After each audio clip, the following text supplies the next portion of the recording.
Kentucky in basketball tradition, 7 NCAA titles overall. This year, Coach Tubby Smith's goal is number 8. After a 3-5 start, his Wildcats are roaring. Today in Nashville, Kentucky seeks Southeastern Conference title number 23, the perfect capper to a remarkable turnaround. Ole Miss celebrated rare SEC regular season success. Now Coach Rod Barnes wants more. Ole Miss combines raw power with a run-and-rev attack that at times can be overwhelming. An SEC title today would elevate Ole Miss into the national spotlight.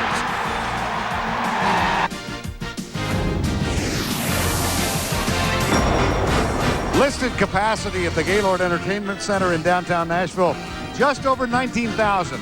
We will have more than 20,000 on hand today as the Ole Miss Rebels meet the Kentucky Wildcats for the 2001 Southeastern Conference Championship. Both teams had to come from behind in semifinal encounters. Florida was up on Ole Miss by 10. The Rebels came back to win it. And Kentucky found itself down by 15 in the first half to Arkansas before emerging. Good afternoon, everybody. Vern Lundquist along with Bill Raftery. No surprise here, Bill. Kentucky back in the title game. But what a rocky start they had at the beginning of the year. Well, now they have confidence. They're paying attention. And one subtle move by Tubby Smith. He's moved Tayshaun Prince up front. They're smaller, but they're quicker. His ability down in the black area makes him a tough matchup. He's got the funny corkscrew release with the jump hook or the turnaround jumper, but also he addresses double teams as they dive to the 10. He's got the vision and the long arms to deliver. Well, the Wildcats come in with a 21-9 record. You know about their legacy. Ole Miss, a chance to really shine on a national stage. They have had a marvelous, marvelous year. They feel they're the best kept secret, and I sort of agree with them. They got some outstanding talent. Justin Reed, one of those guys that can play inside or outside. He's got the ability to put the ball on the floor. Of course, Lockhart up front. Raheem is a stud. If they can get these two involved, it could be a tough night for Kentucky. But the slashing ability and the challenge of Reed as he gets to the 10, and also the dive and the post-up of Raheem Lockhart, able to finish with the best of them. Both in the top 15 in the final Associated Press rankings, Ole Miss and Kentucky. CBS Sports coverage of the road to the Final Four is sponsored by Bud Light. For the great taste that won't fill you up and never let you down, make it a Bud Light. Oldsmobile and your local Oldsmobile dealers. And by The Brothers, a new film from Screen Gems. Pass it on, but don't pass it up. It's turn at 7. This beautiful Gaylord Center located right in the heart of Music City. And today, Ole Miss against Kentucky. Only the 4th SEC championship game ever for Ole Miss. Rod Barnes in his 3rd season as the head coach and all-conference guard for Ole Miss in 1988. And his starting lineup, Justin Reed, just a freshman, and Raheem Lockhart, the senior, up front. In the backcourt, Sanders, Jason Holmes, and Jason Flanagan. And the Rebels come in with a 25-6 record. Tubby Smith in his 4th season as the head coach at Kentucky. And the Wildcats, getting off to that 3-5 start, now have rebounded. Tayshaun Prince, player of the year in the SEC. The freshman Jason Parker joins him up front. In the backcourt, Gerald Fitch, who was really a cohesive element in solidifying the turnaround. Keith Bogans and Saul Smith, who today starts his 140th game for his dad's program. These two teams have met 97 times. Look at the overwhelming dominance of Kentucky. And just as a footnote, Ole Miss has never defeated Kentucky in the SEC. They did beat them in game 1 this year, the only time the two teams met in regular season. That was on January 20th. And the officiating crew today, Andre Patillo, the lead referee, Gerald Boudreau, and Tony Green compliment him. And Rob Barnes is hoping his players are not history majors and don't remember all of those defeats. Just put it in the back and play. I think they will. And we are set to go. SEC Championship, Ole Miss and Kentucky. Tip control by Flanagan for Ole Miss. Kentucky. Vern Lundquist goes, minute. Here's Flanagan, picked up by Saul Smith. Gets the pick from Lockhart. Now Sanders goes right side to the freshman Justin Reed. Good ball movement left side. There's the entry pass to Lockhart. The first shot of the game, an air ball, but taken by Flanagan, and then Prince with the block for the Wildcats. The long arm of the law. Here is Saul Smith, looks inside. Nice job defensively by Flanagan. Now they come left side. And Keith Bogans, who has had 23 points in each of the 2 games in this tournament, misfires on his first shot. They feel he's quicker. He's the small forward, usually can beat people, and has great strength around the rim. Jason Holmes and Raheem Lockhart, the senior. First team all SEC this year. Off the dribble, Flanagan underneath, nice touch pass. Misfiring from point blank. Lockhart muscles it up and in. And that's a great use of muscle, too. I mean, he's a guy that doesn't elevate, but carves out so much area and then propels upward. First basket of the game taken by the Rebels. Go underneath on the Smith pick and roll. Now Bogans looks to Prince, who's established in the low post. He should be able to elevate here, too. Works his way. There's the little soft jump hook. Misfires, but he can hit that shot all day long. He should be able to elevate over Holmes. It's a wonderful looking release. Plus, he can bring guys outside, knock the 3 down. 2-0 Ole Miss in the early going. We played just under a minute and a half. Kentucky concerned about how the refs call the game. They feel Ole Miss gets after you, little nickel dimers here and there. Sanders kicks it left side. Top of the key, almost traveled. Controls it, kicks it back outside. Shot clock at 6. Here's Lockhart with a jump hook off the mark. Great defense. They really contained. That's so important with this slashing Ole Miss team. First dribble, take it away. Now Prince drives, puts it up. Doesn't get the soft roll. Into the hands of Reed for Ole Miss.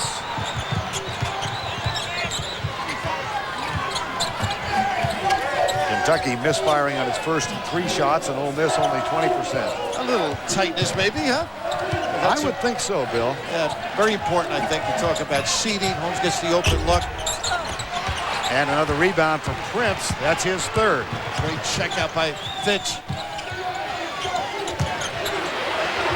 Parker can't hit. They're trying their power game and getting good opportunities. Parker's very tough in the block area. Got to take away his duck in. Flanagan, good job defensively by Saul Smith. Now Prince, he does an equally good job on Reed. And here comes Kentucky. Fitch, outlet pass to Smith, alley-oop. Got it. Elevation with some strength. Keith, say it isn't so. And Saul, who I thought played very well on the comeback in the second half, solid with the delivery. Saul Smith came in with 118 assists, 119 now. But here's an Ole Miss counter at the other end from Sanders. David, pretty good with the bounce, very confident. 4-2 Ole Miss. Gerald Fitch, nice job defensively by Holmes. Here's Flanagan with Smith back. Takes it all the way, and here comes Fitch for Kentucky. Counter. Loosely played, Gerald Fitch, Saul Smith. Prince for 3. Look at, can he spread the day? You've got to run down and identify him, but it's so important to tag that guy. Tayshaun Prince, one of the sweetest strokes in college basketball. Player of the year in the SEC. I'm sorry, Brian. I like him because he's got my upper body. Of that, there is no argument. Here's Prince with another rebound. That's 4 already. Saul Smith off the dribble. Nope, no basket. Lead on that penetration. Jason Flanagan trying to contain. Got the small change foul.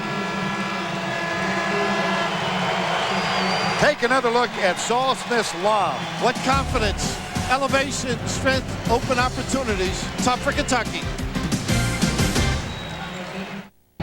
However, the difficulty is you got a great shooter over here, but you have an unselfish player over here. And Gerald Fitch, solid kick to the middle. Now you've got a fast break, and look, nobody able to get over and identify. A little nylon by one of the purest strokes in college basketball. 6'9", 215 pounds. Bill alluded to his slight upper body. Don't knock it now. Not at all. From Compton, California. 16-point average, and he also helps out on the boards with a 6-rebound average per game. Here's the jump stop from Bogans. It's stripped away from him. And John Gunn has come off the bench for Ole Miss, gets the entry pass, and Gunn slapped by J.P. Blevins, who also appeared on the floor during the timeout.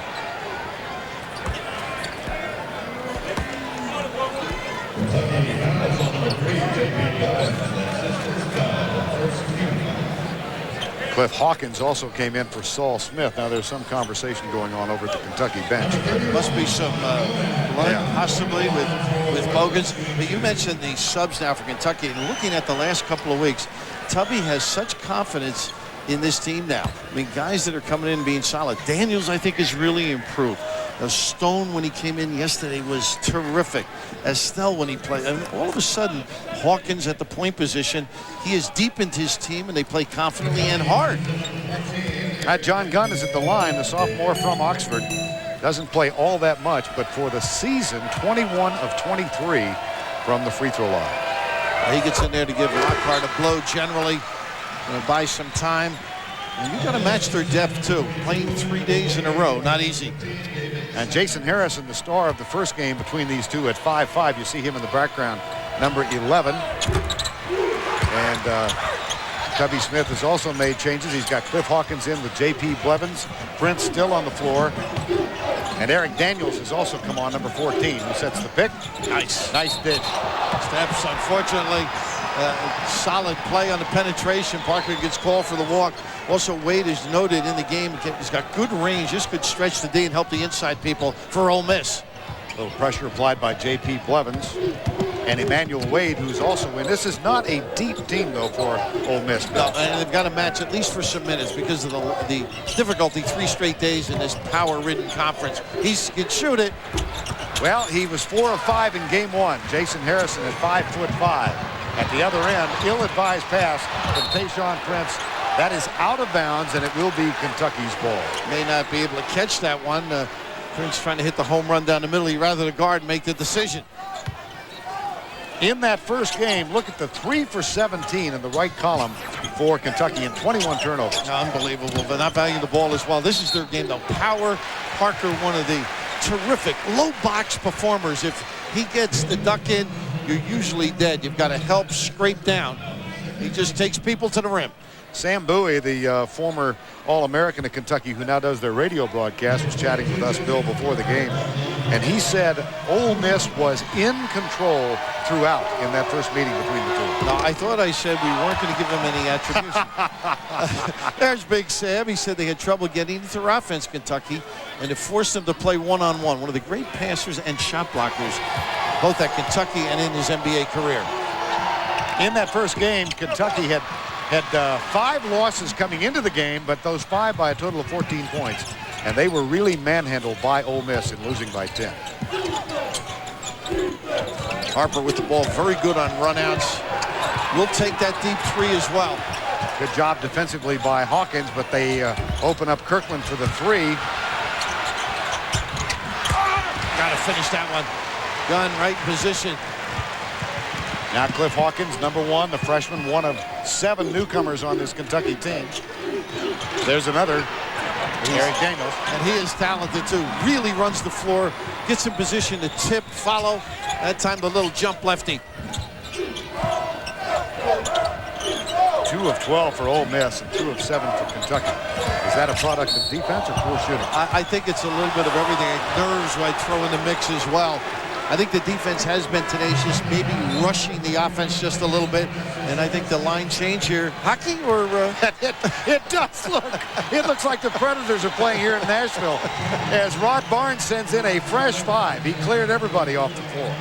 So he's got his starters back on there now. Flanagan, it reminded me that they're changing on the fly, Bill. And Keith Bogans, who had injured that thumb, is back on the floor now. They've got it wrapped, his left thumb. And there's a little zone on the inbound, Stone in the middle. They can stretch it, dive Lockhart a little bit. This inhibits, I think, Lockhart's ability to post up. Turnover. And Hawkins got Bogans' nice touch pass. That was, oh boy. How about the extension by Hawkins at the end to finish? At the other end, ball is stripped out of bounds. It'll be Kentucky's. Well, they like to push and counter. Sanders very good at the open floor, but what you love most on the offensive end, if you get a turnover, the ability to finish. And I think there's just a terrific give and touchback, and then use it all. Defense unable to help. Nice reverse layup by Hawkins. Now here's a foul called, no basket. And it's going to be a foul on Flanagan. That is his second. How many SEC teams will make the tournament? Find out who's in, who's out, and who's on the bubble by clicking on NCAA Hoops at the Internet's home of college basketball, cbs.sportsline.com, or AOL keyword CBS Sportsline. There is Jason Harrison, 5'5". Now, the press guide that was printed back in October listed him at 5'4". This week's release says he's 5'5", grown an inch. He's got 2 pair of socks on. But what a competitor. Yes, he is. He said it's time for him to come to the party. That's what he told me before the game. Didn't feel he had helped as much as he'd like. He was a starter for much of last year, the 6th man this year. And there's Bogans again. And the strength he has, he can dislodge in a legal fashion, using that lane and in the elevation. Now we talk about who's in and who's out in the seeds, of course, and it's been a disrupted weekend. But a lot of speculation as to where either of these teams, the winner of this game, will wind up. What do you think? It's crazy. I think Kentucky's played real well. I think they would get a 2. I don't know Ole Miss if they'd get a 2 if they won. I think they might. Well, they probably deserve it, but whether they would get run out, Bogans. Marvin Stone with the block. Here's Keith Bogans. And Blevins with a good look up the floor, but it's all the defense right now. I think Ole Miss has to take some time on offense now. Be patient. See if they can get to the foul line. That usually means Lockhart. Bogans has 6 of 11. Here's Lockhart with the screen. Justin Reed off the dribble, too strong. Boy, they really have not found their shot. Nice hustle. Blevins on the floor, loose ball. The dive by Raheem Lockhart. Tries to get it into Harrison's hands and does. How about that? How about that? Well, you've got Moxie. You can't measure his heart. His heart's 6'5". Oh, is that great to see? And they needed one, too. Took it in his own hands. Jason Harrison in high school in Little Rock, player of the year in Arkansas basketball. He was also a starter on the football team and gained 900 yards. And he got a 5-second call because he's ragged and Hawkins doesn't get into the defense. Oh, tell you what, they probably couldn't find him when he was rushing for those yards, ducking between legs, but all-out effort, Vern. Jason Harrison, Ole Miss down by 3. Later today, the moment of truth. Who's in, who is out, who's playing whom and when. Get it first and get it fast with Greg Gumbel, Jim Nance, Billy Packer, and Clark Kellogg on the NCAA Basketball Championship Selection Show. Everybody tuned into that. These teams know what they're doing. So where Kentucky's going to bus home, right, and on the way stop and take a look at it. The nation awaits, and Justin Reed, I think Ole Miss is awaiting his performance. A real talented performer, hasn't been able to do too much. 3 rebounds and zip on the scoreboard. See if he can get some touches, Vern. Ole Miss has decided to stay here in Nashville until after the selection show, when they'll head back to Oxford. Here's the double team on Lockhart. Fights it, can't get it. Bogans got numbers. J.P. Blevins fouled and will get credit for the basket. And it's all Bogans, too. Terrific play by Blevins at the head to make sure to square and take the defender out of the play. But anything down low, Lockhart's not able to elevate. You can see Blevins high, little kiss, but a little guy. But Lockhart can't explode, and you just see Bogans here with a wonderful dish without charging, and Blevins just warding off defenders. J.P. Blevins did not play against Arkansas. He's been bothered with a bad knee, but he completes the 3-point play in a 9-2 Kentucky run. And they're just not getting back, and that's the problem. I think they've got to force Kentucky to run their half-court set. Look at this. Fast break point, I mean, that is devastating. And a lot of it's blocks and skirmishes for the ball. Harper off the bench, number 5, Aaron Harper, a freshman. And there's Harper from long range. He hit 3 of those in the first round game here played by Ole Miss. But the troubles continue offensively for the Rebels. Power. Marvin Stone, who the last couple of weeks has really played well off the bench and had a singular significant contribution yesterday. Here's Harrison. Unbelievable, huh? A little penetration, the open middle. They all can slash to the tin. 14-10 as Harrison gets 2. Now Reed is on Prince. He should probably bring him away from the goal. Oh, he got him in the corner. Give it up. Hawkins in the lane, misfires. Here's Aaron Harper. Kicks it right side. Nice move. Hands are ready. Now they can turn the corner defensively. I thought Kentucky would have some problem containing the first or second dribble. That time they did. John Gunn, the 6'10 sophomore from Oxford, gets the basket. And as we near the 10-minute mark of the first half, it's a 2-point game. Little side pick and roll. Didn't work. No, he used the arm as well. Now Hawkins peers inside. Here's Marvin Stone. Shot clock at 7, and Gunn picks up the foul.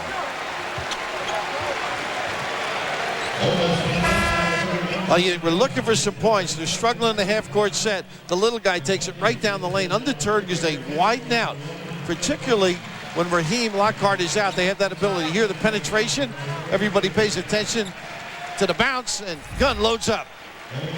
Tubby Smith goes back to his bench. He'll put Saul Smith and Gerald Fitch back in the lineup. You got to think these coaches are both saying, let's get into halftime not tired and without foul problems. Such a strenuous few days on players. 3 games, 3 days. Not easy. Bogan's too strong. Rebound, Raheem Lockhart. Puts it in the hands of Jason Harris. Stone makes a slap at it. Ball's on the floor. Now Stone dives. Oh, off of Lockhart, I think. Well, that's a play where you might say a Stone has turned. Rod Barnes up. He's not real happy, is he? Well, what a job he's done there. Trying to keep in-state players. Reed being the first really great one. Oh, and nice play. What do you think of it? Yeah. It was tempting to pick up. Raheem, very alert. I'm innocent. I'm innocent. Anytime a player would say that to me, I'd say, come on, tell me the truth now. It wasn't me. 9:20 to go first half. Aaron Harper guarded by Bogans. Did not call. Harrison kicks it back to Harper. Little runner. Prince with another rebound and a foul. As Prince came down, the foul called on the freshman, 6'5" footage, Aaron Harper. Tonight on 60 Minutes, why does a judge need round-the-rock police protection? You would too if you handed out the tough sentences she hands out. That's tonight on 60 Minutes.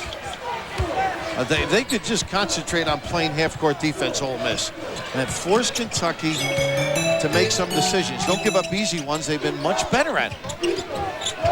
Early going, Duke leading North Carolina 19-14. Ball on the floor in the paint. It will be a hell ball, possession arrow favoring Kentucky. Some wild finishes this week. Extraordinary. It's a wonderful time. I mean, it tells you that anybody can, if given the opportunity, of the upper echelon teams beat the opponent. Well, we had a chance this morning to chat with Tom Izzo on the phone. Of course, they were knocked off the other day by Penn State, and then Illinois turns around and loses to Indiana yesterday. And coaches really get upset and they're down, and so is the team, but sometimes they're more alert when they start back to practice. They realize what it's going to take, and the way they guard and rebound, they're a contender. You know that. Nice inside post. And a power broker, Parker. Jason Parker gets 2, and the lead is back to 4. And, of course, Indiana and Iowa play for the Big Ten Championship. That game to be televised next on CBS. You notice Tom Izzo's a lot nicer when you're not doing his game. Just looking for information. Raheem Lockhart. Nice job rejecting the ball by Parker. Into the hands of Bogans. Here come the Wildcats. He's got to kick it out when he's got somebody on him. Yeah. Gets tied up. Hell ball this time. It'll be Ole Miss. Misuse of the bounce, trying to do too much, getting into traffic. Value that basketball. You mentioned 21 in the last game. Ole Miss really hasn't ragged them because of the runouts. And Tummy's guys have been solid in the open floor. Bogans with an inadvertent use of the hindsight. 16-12. Ole Miss hitting 24%. Harrison's teammate Flanagan, of course, his dad, their high school coach as well. Right. And Jason Flanagan's brother Wes was an all-conference guard at Auburn in the mid-90s. There's the rebound offensively for Raheem Lockhart. Back outside, right side. Here's Holmes, not there. Over the top, too. That's what Lockhart has to do. If he doesn't have that roll on an angle, he's got to kick and find somebody. 7 minutes and 42 seconds remaining in the first half. Wildcats by 4. 16-12, Kentucky has a 4-point lead, and it's really extraordinary to find Ole Miss hanging in by only 4 despite their shooting woes. Well, they've been tenacious. I mean, the fast break points that they're giving up, if they can get back and be solid defensively, but Lockhart, not easy. He's got 2 shots blocked because the activity. I think Kentucky's defense has been marvelous. I got bad news for you. Yeah. The office just called. We're on the bubble. 7:42 to go in the first half of play. 16-12. This is really an exciting time for anybody who loves college basketball. And, of course, the selection show later tonight, and all of us who are lucky enough to do this for a living await anxiously later this evening when we find out where we'll be. Just absolutely a great time of year, and they get the low post pass to Parker right off the timeout, get it inside, and you mentioned bubble, not bubbly now. Right. These are some of the teams I'm sure waiting, and some people say, well, why them? And you want to pick a couple? How about Georgia loses here to LSU by 2? I mean, the strength of their schedule is phenomenal. How about Xavier? I mean, they've had just a wonderful year. Some of the others I mean, they're praying. Yep. I'm sure Steve Lapis is at the chapel right now. John Beeline, too, down at Richmond, the same. And Greg and Clark at 6:30 Eastern with the exclusive announcement of the teams who will participate in the 2001 tournament. We should leave the bubble to Special K. I think he's got a pretty good grasp of things. Yeah. Kentucky has its biggest lead now of 6. And Duke continues to lead North Carolina. Iowa, Indiana will tip off for the Big Ten Championship. That one on CBS at 3:30. Jim and Billy will be there. Who would have thought of that, right? Isn't that amazing? Going into the week, and here Lockhart's going to make a good decision. Yes, off the glass and in. What he did is he turned away from the traffic, and a quick counter by Kentucky. You can't relax. Here's Gerald Fitch, I beg your pardon. And Reed goes up for the rebound. I think it was to Parker or Bogans. I'm not sure. Well, they need some points down the low box from Raheem. He gets 13 a game, averages 58. How about this sweet little kiss delivery by the big fella? He just keeps working. He's the kind of a guy that gets in foul trouble. They have some problems with it. If he's solid, making good decisions, I think they're pretty good just looking at tape. Under 7 to go now. Here's Harrison. Great, nice bounce pass, but a good job defensively by Parker. The quickness of Parker covered. Here's Saul Smith. Bogans in the corner, puts it on the floor. Beautiful. Explosive. Disdain the scrape from the top by Harrison. He's got some power going to the 10. 8 points for Bogans. The lead is back to 6 at 20-14. Emmanuel Wade, Lockhart. Smith comes with a double. Now back to Wade. You notice you haven't said Reed much? No, you're absolutely right. And what did I just say? Justin Reed. Nice call, Bill. Just in time. I found you. They need that slashing ability. Justin Reed, the freshman from Jackson. That 3 no good. Fitch takes it away. He is an extraordinary rebounding off guard. Great story. And you had the Michigan State game. Right. He finally exposed himself, I think. Just sensational, and I think that's led to his time and contributions. Back it comes for Ole Miss. Here's Harrison, and the foul is going to be called on Saul Smith. Yeah, you're right. Let's go back and take a look at Justin Reed. I just think his ability with the ball. Now, this is one of the best recruits they've had. Look at the jump stop, the explosion. And what they feel at Ole Miss is if they can keep 1 or 2 in state. I mean, over the years, Ronnie Henderson, Chris Jackson, just Rice Green, Lateral Green, think about it. Jackson, phenomenal in state. Right. If they can get those kids to stay, watch out. I mean, how good did they do this year? Here's Wade, up and under, no. And they're going to get Gunn over the top. That's his 3rd foul. CBS Sports coverage of NCAA college basketball is now interactive through Ultimate TV. Foul on Gunn, his third. And they were right, 85%. Yes. Saying it was a foul, but here's a guard back in the 80s, and there's a trivia they're claiming is part of it. The only guy to be first team All-SEC. Right. And first guy to And be the coach of the year. And you came up with a possible... Well, I said, I'll have to check with CM because he's a terrific player, and I'm sure in his days made that team. And of course, outstanding coach down at Alabama, Vandy, you name it now, as a former AD at Kentucky. Richard Kirkland in.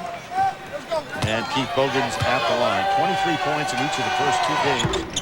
Cans this free throw as well. And the lead is now extended to 8. Now look at the speed on Kentucky. I mean, everybody is very mobile, and you got Parker holding it down in the block area. If they move Parker away from the block, which they are, I think they can get some drives to the 10. Kirkland's got to get him out of there. Harrison kicks it right side. They look inside, and here's Justin Reed. And that's what they do. They Prince foul. Nope, before the shot. Traveling. And that's what they do. When Lockhart is out, they slip Reed in there. Just a little over anxious. How tough is he? Got the tooth knocked out. Got it fixed. Then they tried a mouthpiece yesterday. Couldn't breathe. He said his tooth is fine right now. Reed got the tooth knocked out in the first round game against Tennessee. Now Bogans. Here's Prince. Parker right there. And wonderful ball movement and the pass to the correct hand.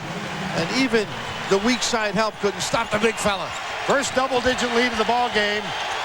And this huge crowd of Kentucky fans rises as one. Reed off the glass. Bogans with a rebound for the Wildcats. Not a good angle for the kiss shot. Prince, instead of going for the 3, finds Parker in the lane. In and out. And Justin Reed, the freshman, gets his 5th rebound of the first half. Well, that's when Kentucky's on fire. You got to play the big guy out top, Prince, and then they got the dump down ability. Good defense thus far by Kentucky. Outstanding. Not many open looks. They've really paid attention to dribble drive. Now, Tubby Smith was telling us last night after the come-from-behind win over Arkansas that he felt that second half was their best effort of the year. And it was fueled by in-your-face defense. And there, right, Parker right up on Reed. Here's Gerald Fitch, guarded by Harrison. Established in the low post. Parker, ball stripped away, out of bounds. It will be Kentucky's ball. Well, you got some quick hands, but I just love their ability to get it into low post. And Reed dead on delivery there. If it weren't for the scrape, very fortunate to get the ball back. Kentucky.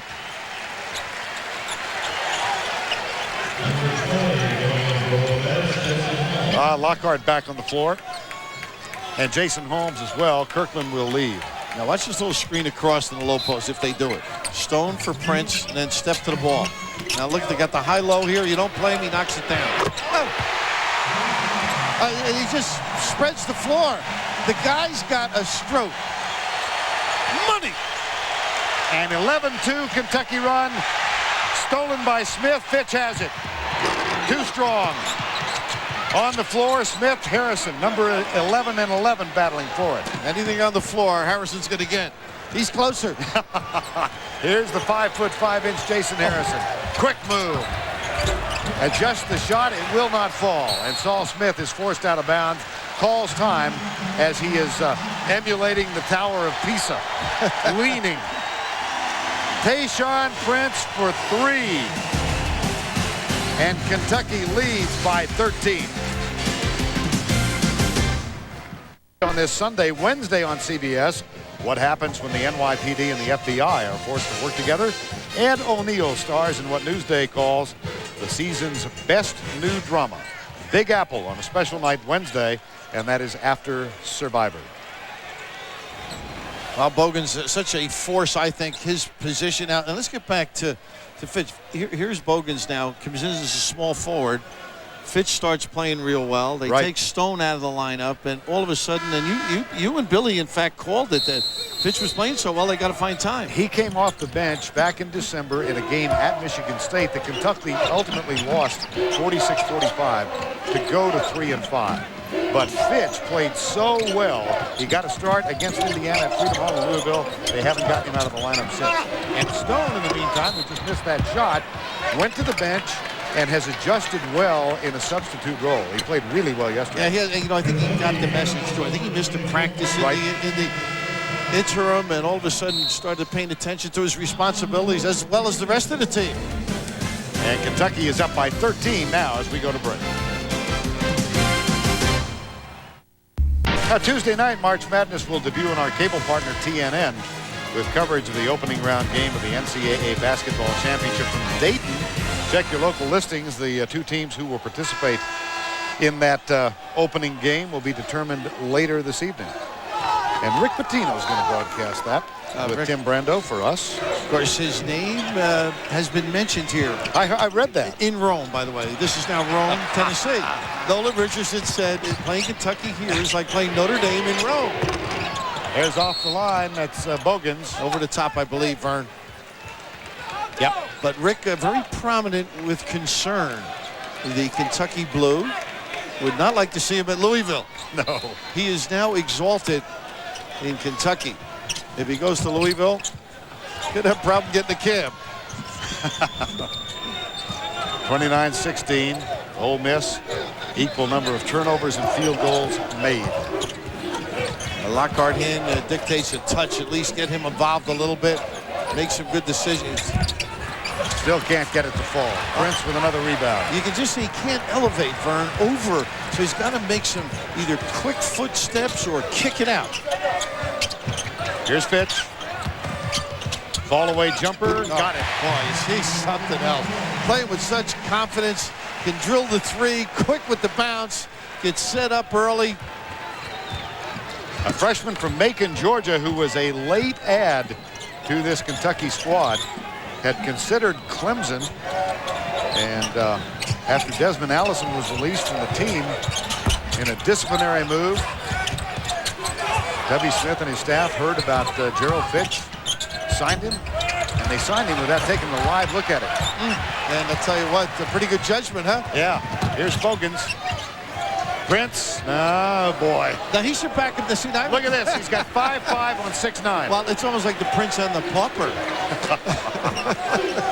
11 unanswered for Kentucky. And lead at 15. Jump hook. Harper thinks about coming with the double. Offensive board. Stripped away. There's Stone. Puts it up and in. They were aggressive, but they couldn't come up with it. The little guy trying to dominate. Oh. Sanders fouled by Stone. Coming up on Singular at the half, Greg Gumbel and Clark Kellogg for all the latest tournament news. They'll preview the Big Ten championship game between Iowa and Indiana. I've got tournament on the mind. I'm thinking Iona here. Iowa and Indiana. They'll also talk live with Florida head coach Billy Donovan. That's coming up on Singular at the half. And you did mention Iona. Jeff Rulin's club is going to be in there. Let me give you a hypothesis here. Let's look at this. Duke over North Carolina by 19. Now, what does that do if that kind of differential persists and the game becomes a blowout? What does that do to the seeding? I think they drop 2-2. That's my thought. But I'm not Mike Tranghese. And aren't you glad you today? have no right to ask me.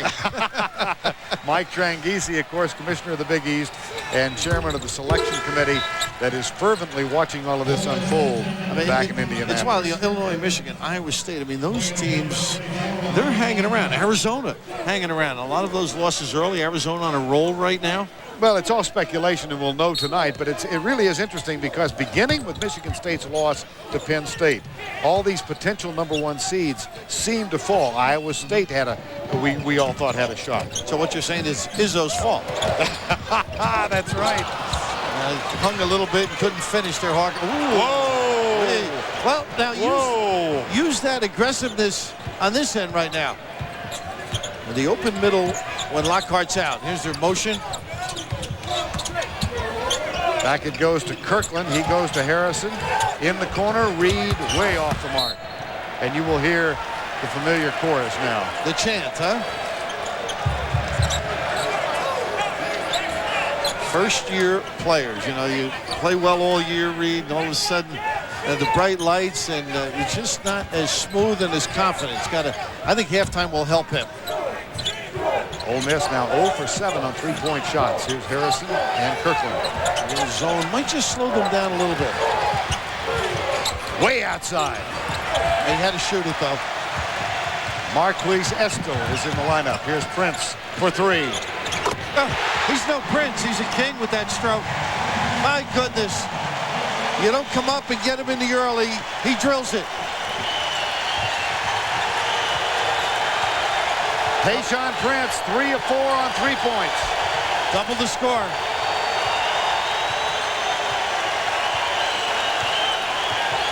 Key is Hawkins got to contain. In this case now, Fitch has to contain. Sanders will go to the free throw line. I think they caught Fitch. Yep. This team has so many people that can penetrate for Rod Barnes. I mean, that is pretty much their offense. Run their motion, their screens, and this is what the punishment. Everybody backs up. Well, electrifying. I mean, just a little honey in that arm. My goodness. And people feel you can't teach guys to shoot that well, and I would agree with them. That is God-given and worked on.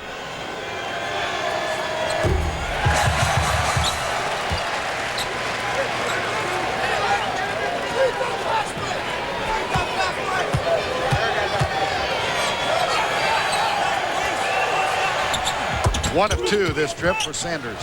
4.4 remaining first half of play. Here's Prince again. Blocked at the buzzer. Steps. Yep. Yeah, just before. But Tayshaun Prince, player of the year in the Southeastern Conference, an exemplary first half. 8 rebounds. 11 points. 26, 36, 19. And let's go back to Greg Gumbel and Clark Kellogg in New York. Celebrate their team up by 17. Our coverage of NCAA men's basketball continues after this message and a word from your local station. Edge of the road to the Final Four is sponsored by cold-filtered Miller Genuine Draft. Never miss a genuine opportunity. Wendy's Honey Ham and Chicken Sandwich. It's all the buzz. And by Chevy Trucks, the most dependable, longest-lasting trucks on the road.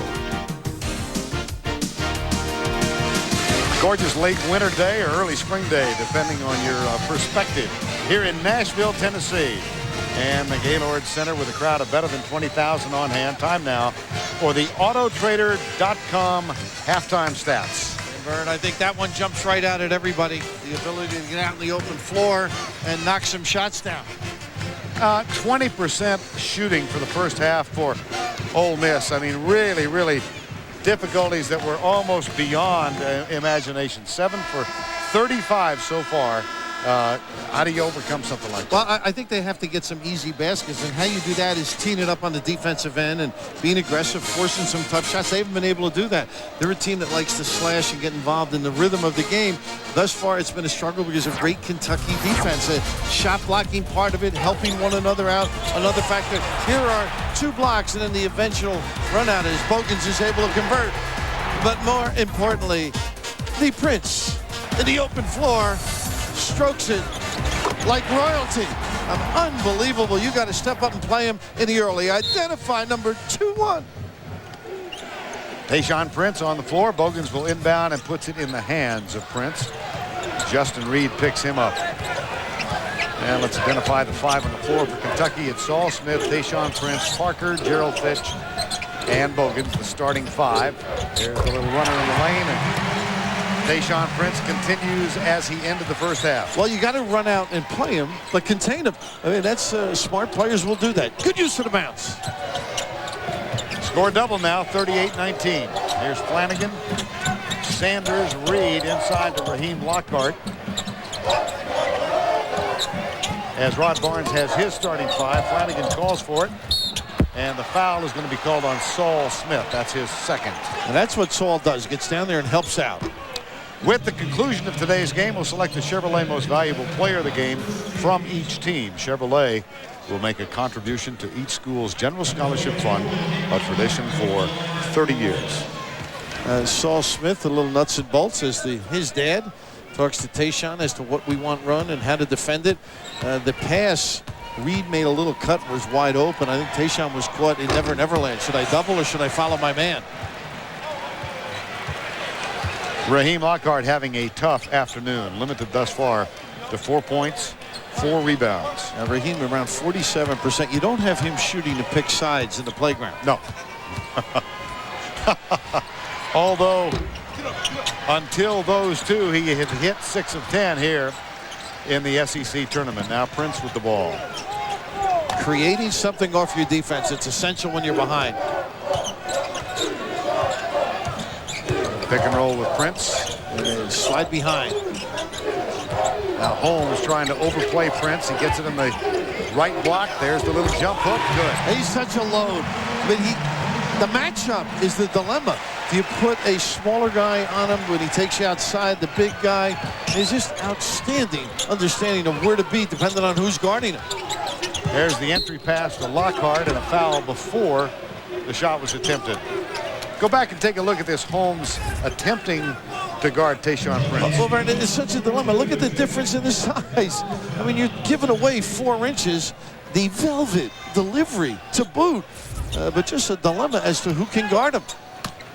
Foul was on Parker, his first.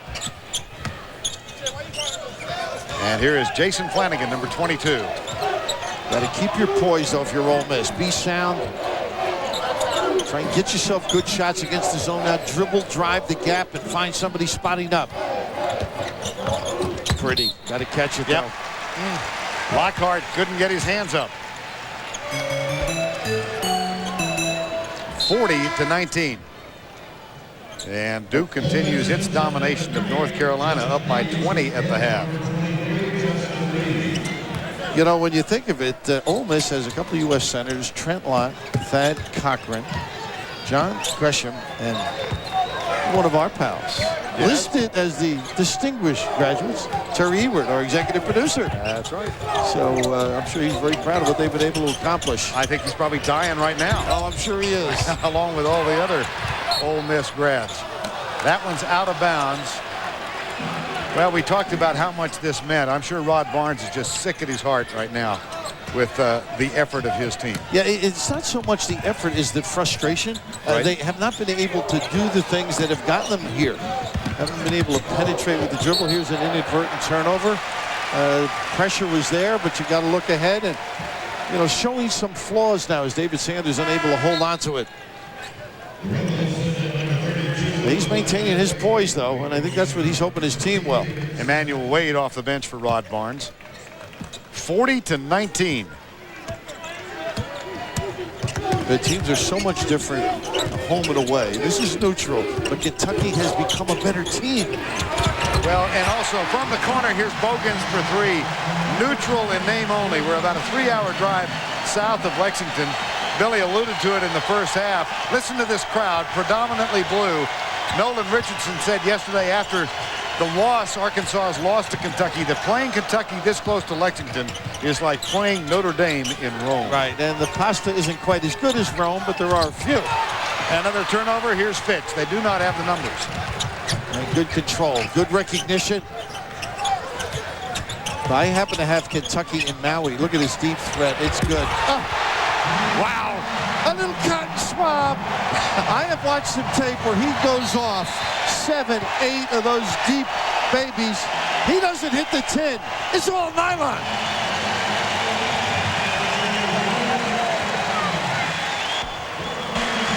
Tayshaun Prince came all the way back to Lexington from Compton, California to play. His mom, Diane, is here. His brother, Tommy, as well. His dad, Thomas, does not fly, so he's watching on television. Today's Applebee's tournament favorites.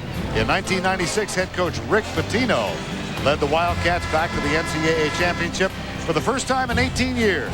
Freshman Ron Mercer scored a career-high 20 points coming off the bench to help Kentucky win its 6th NCAA championship by defeating Syracuse 76-67. There's Bill Kitely, who's been associated with the Kentucky program since 1962. He's the only guy with the program who knew and worked for Adolph Rupp, Joe B. Hall, Eddie Sutton, Rick Pitino, Tubby Smith. He said, if Pitino goes to Louisville, I will do bodily harm. He will get after him, I'm sure. And he said it with a smile. I looked at him yesterday. I said, you know, we saw you sleeping during the game. He said, no, we were behind. I just didn't want to pay attention. Arkansas with that great start yesterday. 46-19.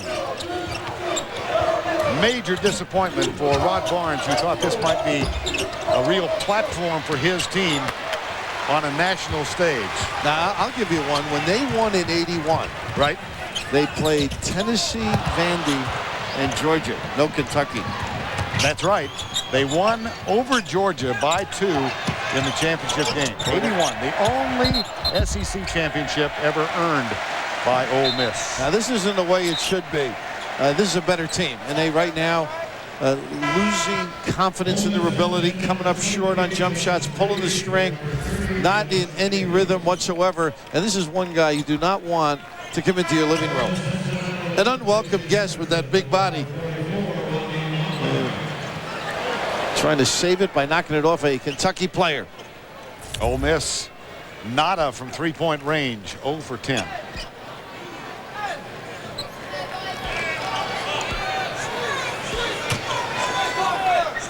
And they'll wipe up the floor.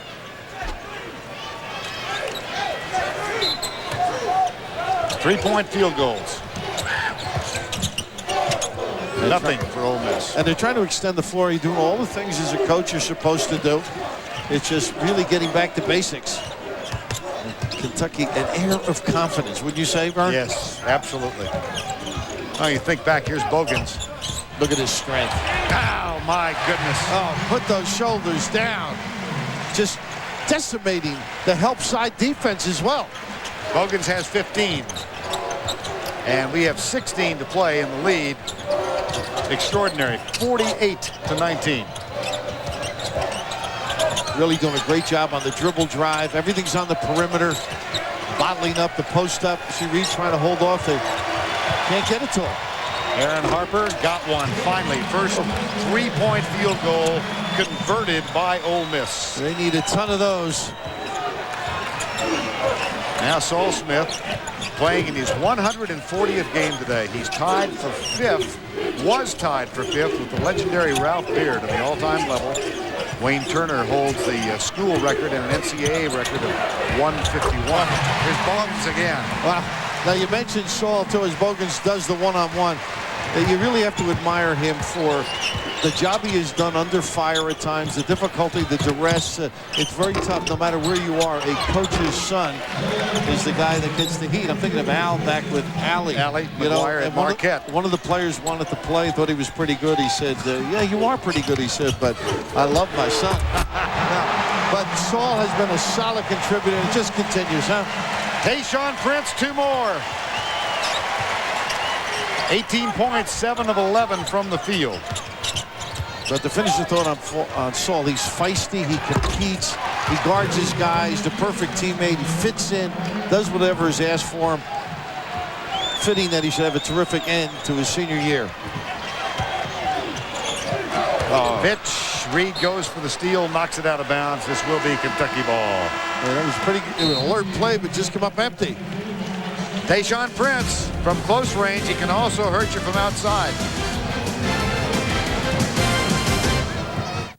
Coming next on CBS, the Big Ten Tournament Championship to be decided between the Iowa Hawkeyes and the Indiana Hoosiers. Mike Davis, I think you can take the interim off his name. And Iowa, without Luke Rucker, trying to earn a bid into the NCAAs.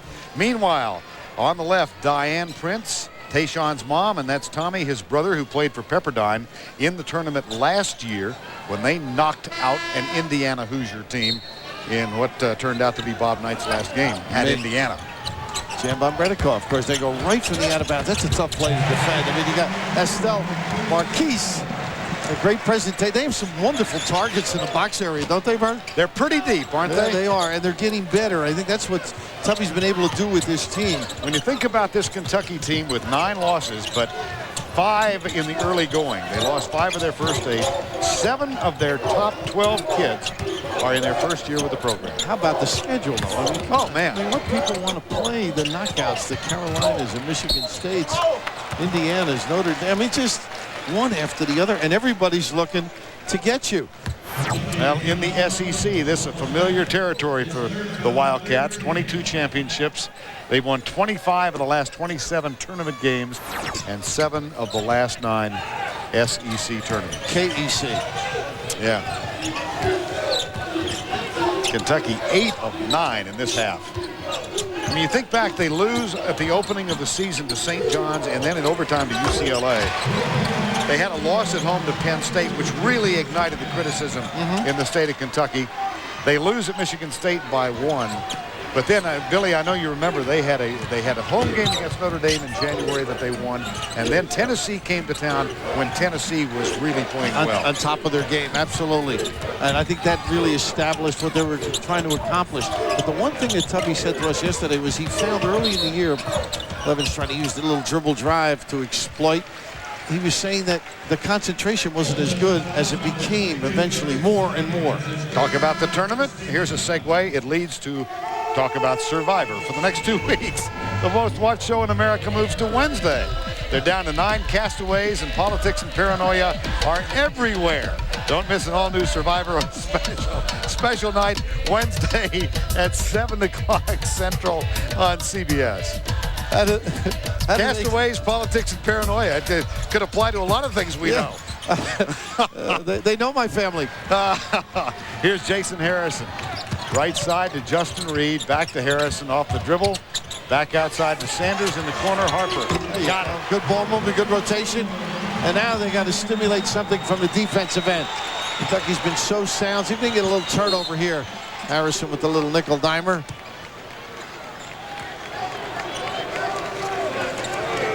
Trying to find answers. The extra pass leads to the open jumper, and this has been a dilemma all game long. Harper that time knocking it down. They need a bazaar of threes. Yes, and that's as B-A-Z, not B-I-C. That's right. Right? Absolutely. AAR. 54-33. Somehow they've got to shake as Duke really stepping up. Wow. Ole Miss got to just shake. Here's a little trap. You got to do something to invigorate this team right now. Stone back to Eric Daniels, who's on the floor. Estel also playing, and he can't hold on to this one. Marquise Estel has to go right through his hands and out of bounds. A little bit of steam on that one, and the Ole Miss people awakening now, hoping their team. There's a kick in the backcourt. Yeah, Hawkins the trip. Inadvertent. Now, one of those deals that refs have to call because it causes a walk.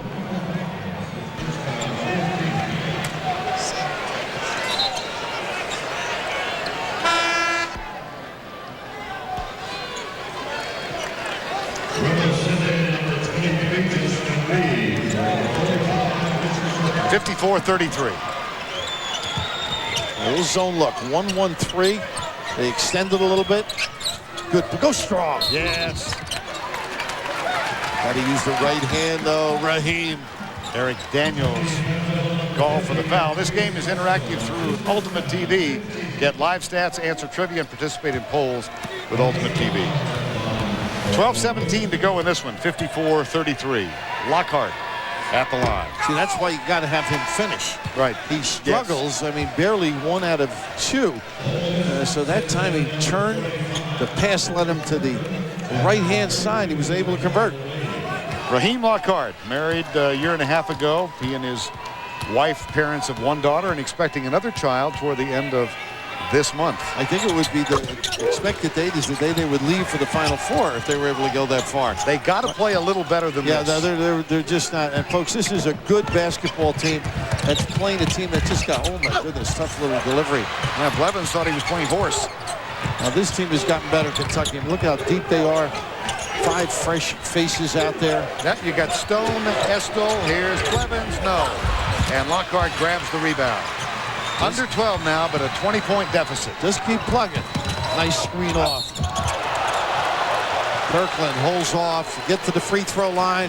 Maybe a little juice left. I mean, got to make a run. Stone picks up his 3rd.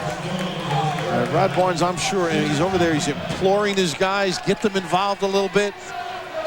The juice is lacking. I think it's Kentucky adding the sedative, though. Well, you know, it's all speculation and will be until tonight when the selection show is aired on CBS.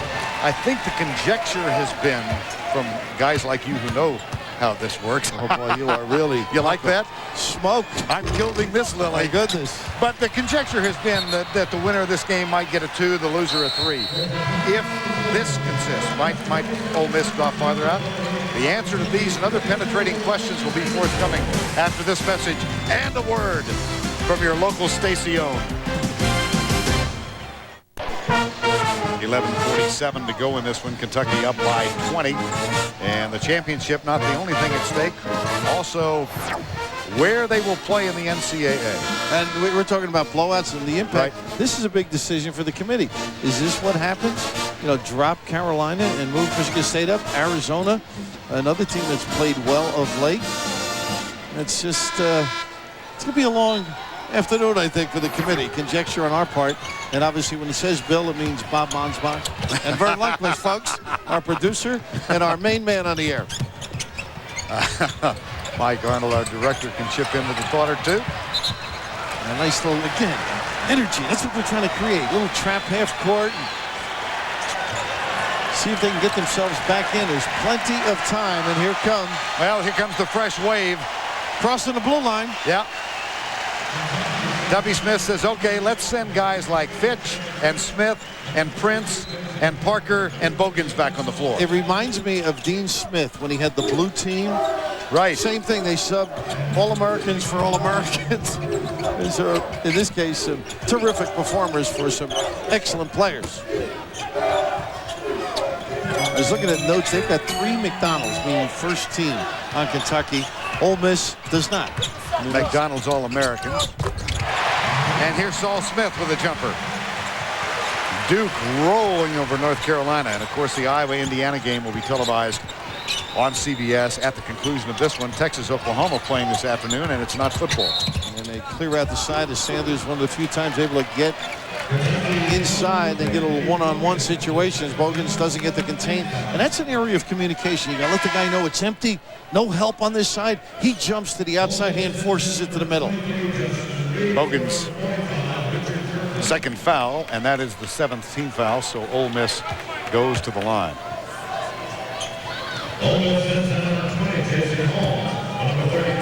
David Sanders on the season, a 68% free throw shooter. Jason Harrison gets a rest, number 11. He goes out, and Holmes is back in. Now, they just have not been able to get all of their perimeter people in sync, and that's been part of their dilemma. Guys who provide a lift, he gets 7 points a game, Sanders, and they're just not able to get in the flow, and it's all Kentucky defense containing. Looking for a trap. Prince now has 10 rebounds, so a double-double again for Tayshaun Prince. Sanders goes for the steal and knocks it out of bounds. Into the second row. And he gets it. Sometimes when you hustle, you get some bounces. Tubby, how hard must this job be? Oh, man. I mean, just think of what's expected, winning every game. It's all Adolph's fault. Starts with him. Adolph Rupp, the legendary former coach. It all started, I guess he was at Kansas as well. Tradition goes back. Underneath, Blackheart, and one. One of the few times they're able to get it down. The correct hand, his left. Pass it right here. That tells you which way to go. And defensively, I think you got to get up on his baseline hand that make him go to the middle. Here's it, favorite hand, little kiss at the end, and Raheem, who struggles from the free throw line. Does so again. 1 of 5 from the free throw line today. And good hustle. Unfortunately, too many cooks over there. Aaron Harper along with Justin Reed.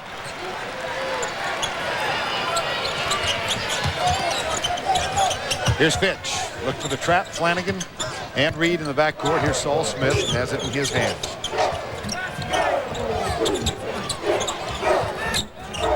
Look how far they are really challenging Tayshaun. You know he can drill it from deep. Now Fitch. Pretty.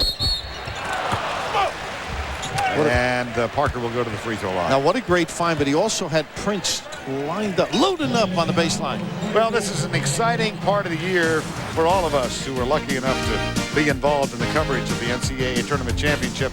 Our coverage begins Thursday at noon and continues Thursday night at 7:30 all through the weekend. First and second round games coming up on Thursday and Saturday from the East and West regions. Here's Parker. Privileged and honored to be a part of it, just like the coaches and players. 20th year of CBS's coverage of the NCAA.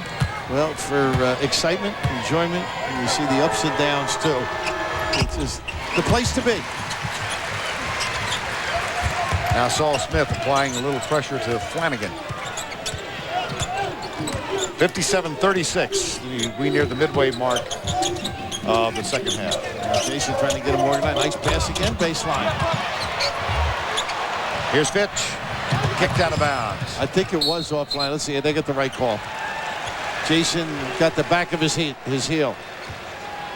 Well, Ole Miss making a rare appearance in the title game. One championship, that was in 1981. And this record's going to go to 0-12 against Kentucky in the tournament. That 81 team, timeout call by Kentucky. 57-36 with 9 minutes and 55 seconds remaining.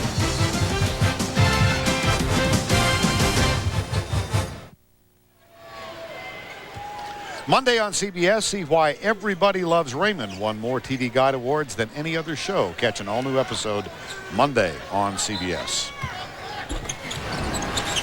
Logan's closely guarded on the inbound play.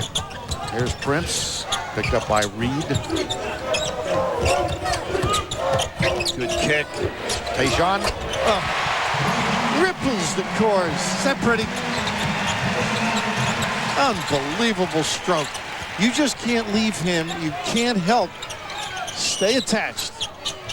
At the other end, here's Flanagan trying to fire from long distance. Fitch with a rebound, and he is fouled by Holmes.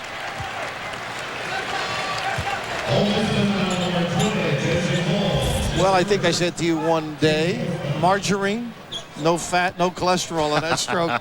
Oh, my goodness, can he fill it up? Gets the puppy set. We've seen him put it on the floor. We've seen him post up. I just think stamina and strength, and wow. You can't teach that. He has hit his last 6 shots from the field. And is, as you can see, 5 of 6 from three-point range. He really gets in a rhythm, too. And if they find him, look at him now. He's having a little fun, a little between the legs. What about his ability to create his own shot? Well, we saw him the one time. I don't think it's necessary for him because they play within the offense and the scheme. Fitch. Gerald Fitch. This team's going to give people fits. At the other end, out of desperation, really, a hurried shot from Holmes. And here comes Kentucky again. Under 9 remaining. Fitch. How unselfish, huh? Yeah, it sure was. Parker misses with the shot, and Jason Harrison has the ball for Ole Miss. 2 guys pass up a shot, Fitch and Tayshaun. And they get the timeout now as Rod Barnes is now coaching for the NCAA, I think, don't you? Yeah, I do. Come on, guys. Reach back. 63-36.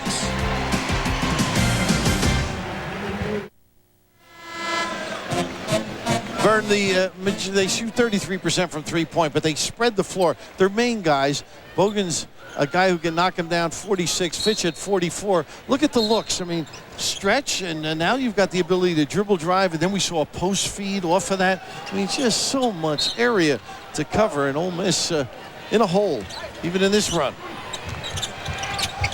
Harrison puts it in the hands of Flanagan. Now here's Kirkland, number 45. Back to Harrison. Harper for 3. And Prince with another rebound. That's 11. One and done, too. Here's your create. Yes, indeed. A rare miss. No, he can't. The answer to that much anticipated question. At the other end, Harrison has it go in and out. Strength. Kirkland, and Kirkland is going to go to the line. Got the inside position. That's that strength factor I mentioned, but Prince was unable to wrestle that away.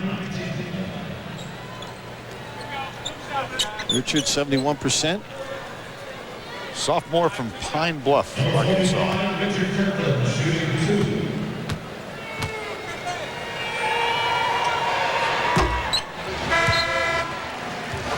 Justin Reed getting ready to come back in. And he'll replace Raheem Lockhart, who is limping a little bit, Bill, as he heads toward the bench. Yeah, it's been tough. I think it aches a little more, too, when you're struggling like this. And this is a team that has to spend the next couple of days just sorting it out and getting their confidence level back. Trying to remember all the good things they accomplished this year. And that's what you'll do. It's almost one of those, let's not even look at that. Right. Let's get ready, do what we do best. How easy is it for a coaching staff, though, to dismiss something like this as you prepare for the NCAA? Well, you knew me when I coached. You saw those red eyeballs. It wasn't from watching film. I still see them occasionally. 7:54 to go in this one. I think you've got to be very positive, Vern, and just hang tough with your players. I mean, it's much like the military. You know, you're not going to win all the battles. Just be tough, compete, stay organized, have some fun, and go do it in the first round.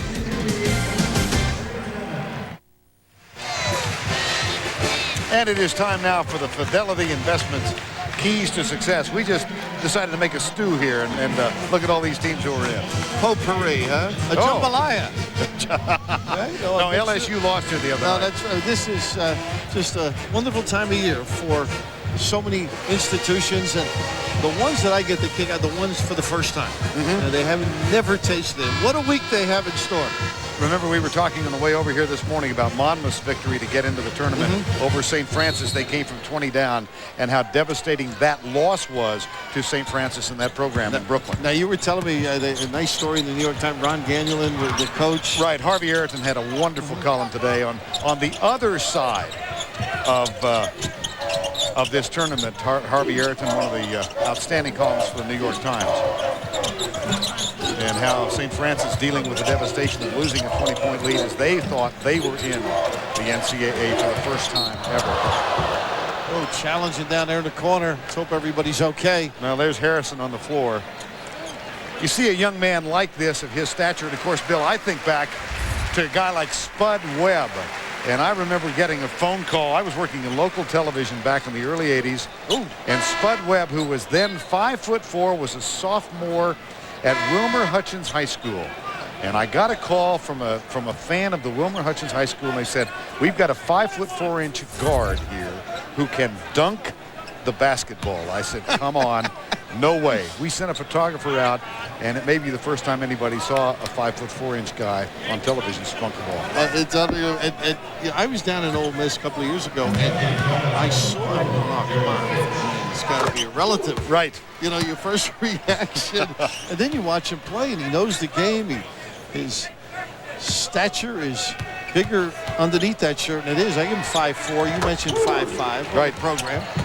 Now you think of Spud Webb and Muggsy Bogues and Jason Harrison. I mean, it really is wonderful to watch these kids play. And people root for them too. And I'm thinking, I have a story of Spud when he was getting off the plane. Jim Valvano said to Tom Adbamarco when they were recruiting him, nice post pass, forget it, say goodnight, open the scramble, giving him open looks. Jim Valvano saw him coming off the plane in Raleigh, and he turned to his assistant. He said, if that's who I think it is, you're fired. And of course, he had a great career there and later on in his professional life. But this guy will not play, undeterred. And hopefully, I think there's enough hearts in this team as Duke continues to play extremely well. I think there's enough toughness in the Ole Miss group that they will rally. And I would not want to get them either Thursday or Friday. Right. Harrison gets the first. Now, Cliff Hawkins going to come on for Saul Smith for Kentucky. And a nice warm round of applause for the senior point guard, one of Cubby and Donna Smith's children. See, that's the guy, I hire him if I have a company. When he wants to play. Because you know he's going to handle everything. Yep. Step up to the plate every minute. Saul Smith, and I'm sure those folks are awfully proud of him. Not easy for the Smiths during the course of the year because people say some nasty things. Nice job by Tayshaun Prince, just flicking it back outside. Here's Bogans on the baseline. Prince spotted up. Watch out. Why leave him? Get attached. I mean, he has such confidence and distance. It's beyond control. 26 points on 6 of 8 from three-point range. Here's Fitch. He'll go to the line. They are feeling pretty good. And why not? When you've got a guy with the ability of Tayshaun, lighting away. In position to keep it alive when he has to. Post up with the jump hook. And how about this? The cross court. Oh, nylon. I mean, he is. Look at that little strut. I know that's. You know you've got game when you can back pedal all the way down. They got to get it out of the net, take it out. Oh, that is as smooth as you can get. In and out for Gerald Fitch. And it's amazing when you think of Kentucky having to tinker to figure out which group, and that happens during the course of the season a lot of times. Somebody you've overlooked in practice, or the mix of guys just doesn't fit. All of a sudden in practice or in a game, as you did with Michigan State, Gerald Fitch steps up, and he said, let's fool around here a little bit. Right. And they found speed and a smaller team and a power forward in Tayshaun Prince. How about Hawkins? And then he brings a sad ending to the play by throwing it out of bounds. Bogan's smiling at him. A little too much heat. That's part of growing. What kind of pass, when to deliver it. Oh my goodness, how about those numbers? Career high in attacking the glass at 12, now a denial. Stolen, but then Harrison gets it back, puts it up, won't fall. And Parker clears it for Kentucky. Here's Bogans. Off the glass, beautiful bank shot in. He almost sheds people too with that great upper body strength. Little kiss knockdown at the end. 71-43. And Bogans with 19 points on 8 of 11 shooting. Parker just caught, disarmed. You're not going to stop this little guy. Great heart. Jason Harrison gets him up in the air. A little smile. He's not used to defending people like that.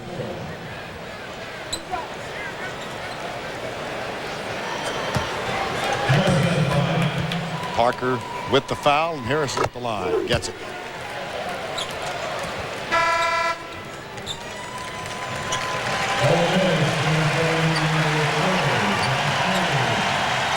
Now Tayshaun Prince is going to get the rest of this afternoon off.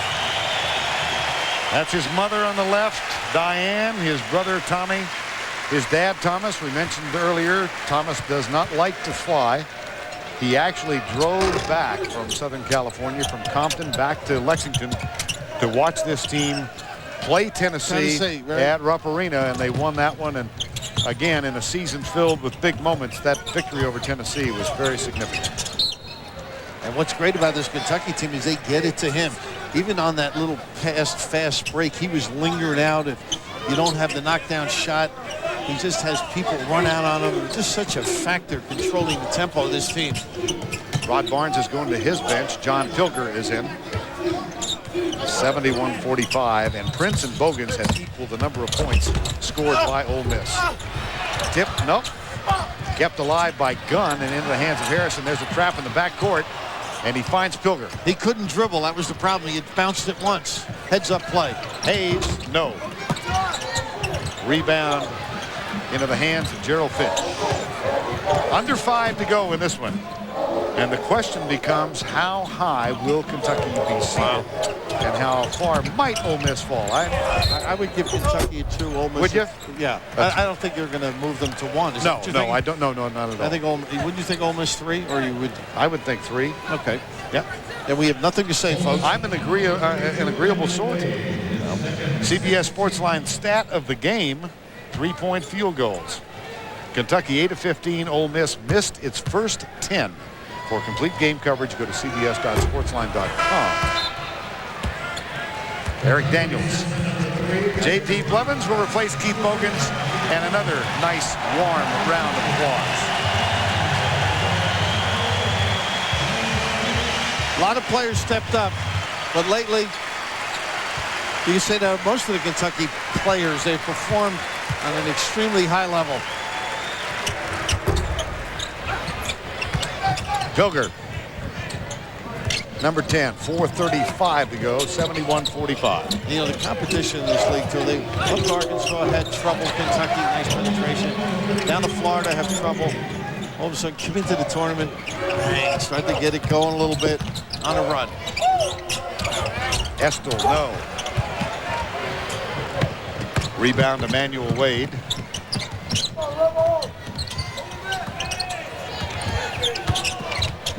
Harrison Got it. How did he do that, Vern? Little magic.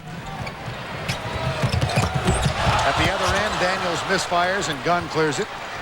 And that's what Daniels does. I can't believe how he gets down the floor and in position to dominate. Hayes, no. And Gunn, boy, he's had some troubles with fouls. That's number 4. 3 real quick in the first half. Right. Early in the game, I would have expected more of this kind of penetration from all the slashers. And here, a little hold off of the big guy with that left arm and able to get it down.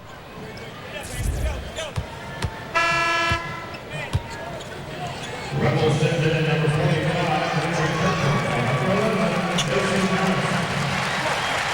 71-49. And Harrison's going to leave with 12 points and 5 rebounds. That's an incredible number. How about that? Here's a guy that you would not expect to dominate around the glass. Gets 2 a game on average, 1.9. But Vern, what he did, at least to me, exhibited what you're looking for. Effort, concentration, giving everything you have, and that's what they can build on. Let it emanate from him. Back outside to Emmanuel Wade, J.P. Blevins defending him. There's the 3 from Kirkman. And Cliff Hawkins with the rebound. You know what's been nice about Kentucky? They've really respected their opponent. They have not woofed. They just played, running their sets, taking advantage when they can. And it shows a little class. 3 minutes, 11 seconds left. 71-49.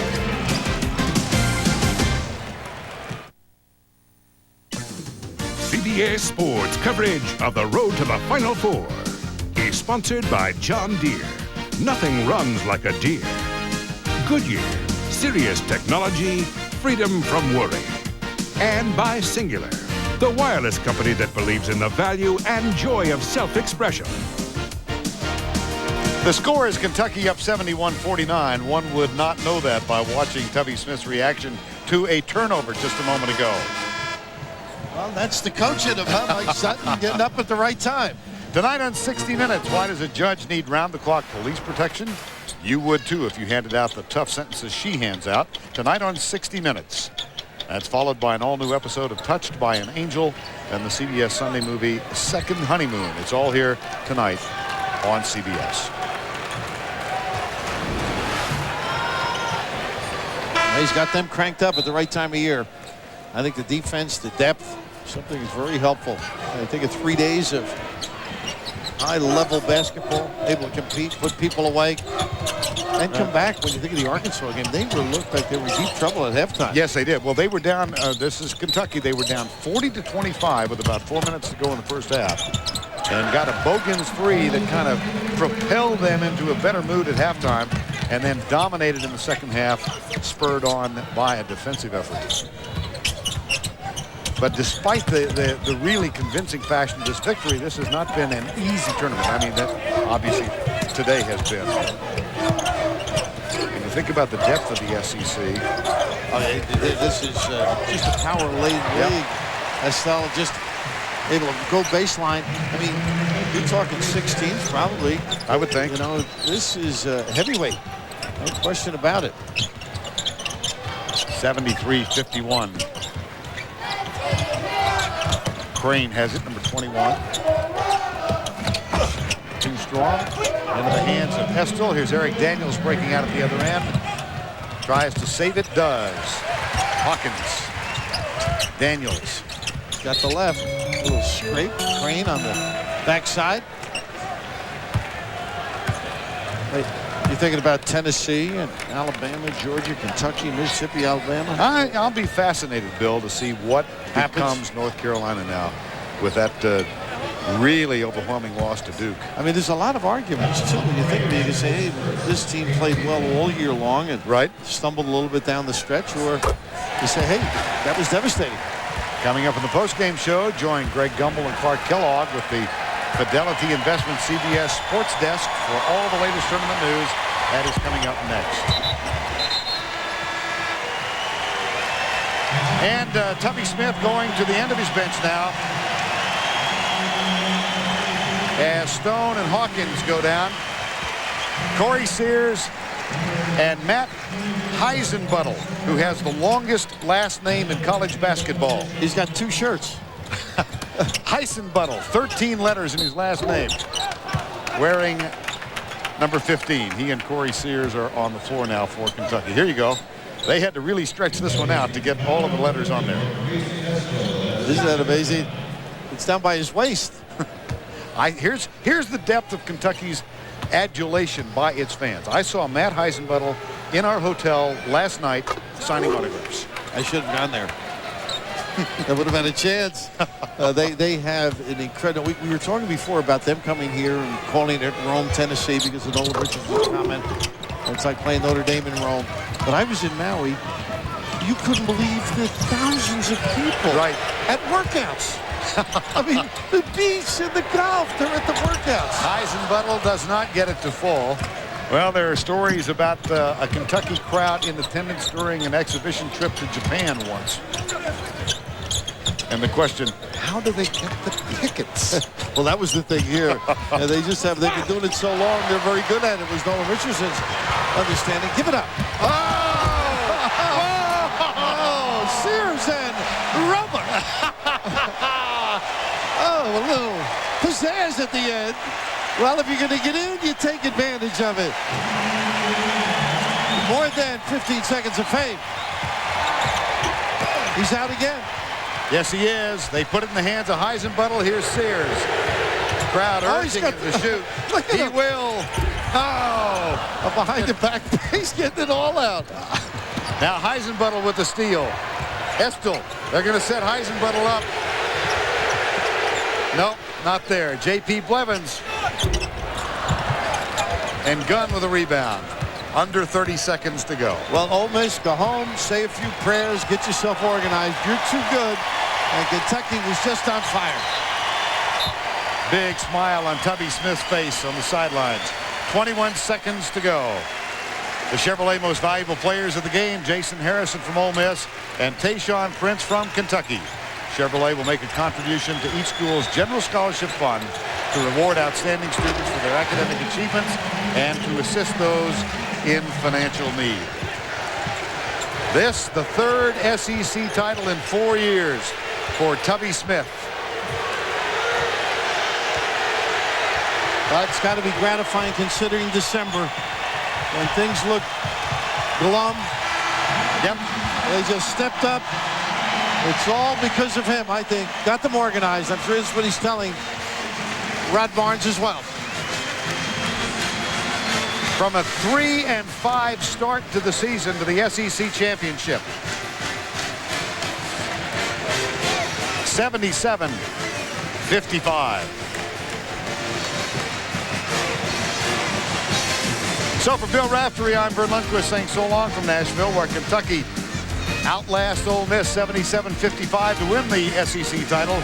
Coming up next, the Fidelity Investment CBS Sports Desk with Greg Gumbel and Clark Kellogg in Indianapolis. Our congratulations to the Wildcats of Kentucky. This has been a presentation of CBS, home of men's NCAA basketball championship. Energized and played with a lot of enthusiasm. I thought our kids came focused and ready to play. We got off to a tough start. Neither team was able to make some shots early, but once we got into it and got our defense geared up, I thought we did an outstanding job defensively. Also this afternoon in Chicago, IU basketball crushing the Rebels of Ole Miss. And let's head back to the Music City. Connie Leonard with more on the big victory. Hello, Connie. Hello, Mike. Well, the Cats played great defense today, and that's why it was no contest early on. Tayshaun Prince and Keith Bogans combined for 45 points, and head coach Tubby Smith is very happy with how his team will be entering the tournament. The Cats came out confident. Saul Smith to Keith Bogans for the one-hand jam, 2 of his 19 points. Then Tayshaun Prince drills the 3. The Cats were also tenacious on defense, limiting the Rebels' inside weapon, Raheem Lockhart, to just 4 points and 4 rebounds in the first half. Just had to front them a little bit and play hard and box them out, play physical with them, and it seemed to work out today. Kentucky goes on a 17-0 run and took that advantage into the locker room 36-19 at the break.